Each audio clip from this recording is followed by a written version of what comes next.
And Karen said, bravo for taking the chance on the weather conditions to present this plein air demo. Love the variations of values on the building, offset by the dark trees on the left. Thanks, Karen.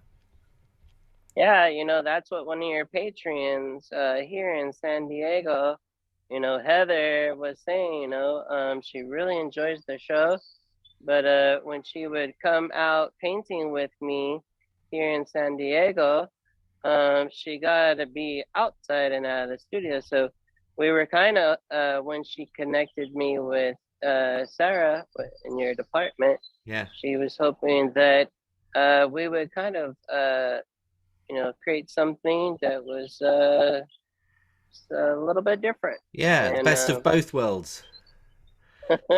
So now you don't have to risk the rain. We'll just let Gabriel risk the rain, but we're all nice and dry. We're nice and dry in our house, and but we feel like we're there with you, and that's the perfect combo. and at this point of the painting, what I like to do is I like to pull off the tape. A little bit about tape. I know some people have showed up in my classes and they have blue tape and they have green tape. You've got to be careful because unless you want to create a warmer, softer piece, you could go right ahead and use blue tape.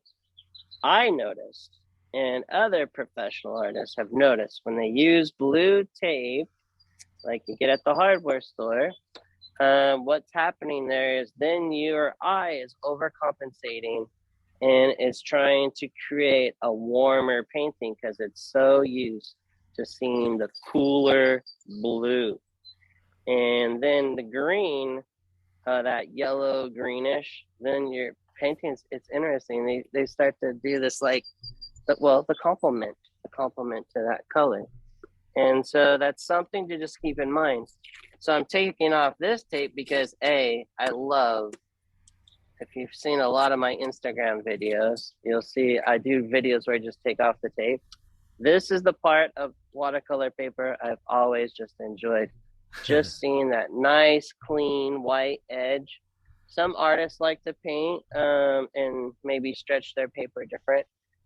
This is one of the traditional things I just love is that nice little white edge.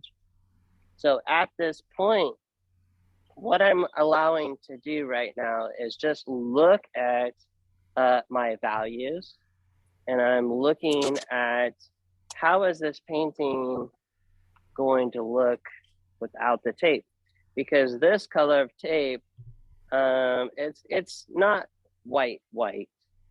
It's like a soft white, but as I was painting, I muck up the tape, right? And it kind of ends up turning into a mid tone value. So now I got some whites back out, and I can step back and contemplate and look at what exactly is it that this piece needs. Okay. And so I know that we've got some really nice white here, here, and here. And I step back and look, and there is some beautiful ornate things there. Um, do I have to paint all that ornate stuff? No. Um, do I want to suggest something there? Possibly. These are just thoughts that cross my mind.